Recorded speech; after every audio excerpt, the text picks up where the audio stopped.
الحمد للہ رب العالمین والصلاة والسلام علی رسولہ الکریم اما بعد. آج کی اس محفل میں خشیت الہی کے موضوع پر کچھ بولنا چاہتا ہوں. خشیت الہی، خشیت کا معنی اللہ رب العالمین سے ایسا خوف جس میں اس کی تعظیم. انبیاء علیہ والسلام میں جہاں بہت ساری خوبیاں تھیں، ان میں ایک خوبی یہ بھی تھی کہ وہ معصوم ہوتے ہوئے حد درجے اللہ رب العالمین سے خشیت رکھتے اور اس کی خشیت سے روتے سسکتے آنسو بہاتے.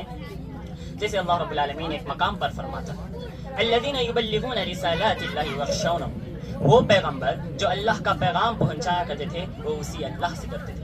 اور ایک دوسرے مقام پر فرمایا ہے اذا تتلی علیہ آیات الرحمن خروا سجدا وبکیا، جب ان نبیوں پر رحمان کی آیت تلاوت کی جاتی تھی تو سجدے میں بے اختیار گر جاتے تھے اور ان کی آنکھیں عاشقے بھر ہو جاتی تھی.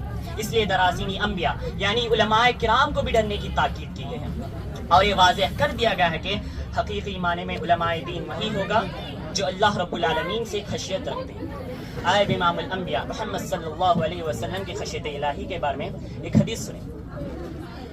حضرت مطرف رضی اللہ عنہ کے والد حضرت عبداللہ رضی اللہ عنہ بیان کرتے ہیں رأیت رسول اللہ صلی اللہ علیہ وسلم یصلی وفی صدرہ عزیز کعزیز الرحى من البکاء، میں نے آپ صلی اللہ علیہ وسلم کو دیکھا، آپ نماز پڑھ رہے تھے، آپ کی سینے سے رونے کی وجہ سے ایسی آوازیں آ رہی تھی جیسے کوئی چکی سے چل رہی. لہذا صحیح بخاری کے حوالے سے نبی کریم صلی اللہ علیہ وسلم کی خشیت الہی کے بارے میں صحیح بخاری کے حوالے سے نبی کریم صلی اللہ علیہ وسلم کی خشیت الہی کے بارے میں ایک حدیث سنیں. حضرت عبداللہ بن مسعود رضی اللہ عنہ بیان کرتے ہیں ایک مرتبہ رسول اللہ صلی اللہ علیہ وسلم نے مجھ سے فرمایا اے ابن مسعود مجھے قرآن پڑھ کے سناؤ. میں نے عرض کیا اے اللہ کے نبی آپ پر قرآن نازل ہوئی ہے، میں آپ ہی کا قرآن پڑھ کے سناؤں؟ آپ صلی اللہ علیہ وسلم نے فرمایا جی ہاں سناؤ، میرا دل چاہتا ہے کہ میں تم سے قرآن سنوں.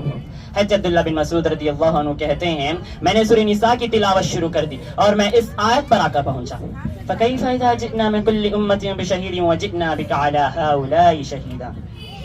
بس اے نبی پاک کا کیا حال ہوگا اس دن، یعنی قیامت کے دن جس دن ہر امت گواہ طلب کریں گے اور ہم آپ ان لوگوں پر گواہی دینے کے لیے طلب کریں گے.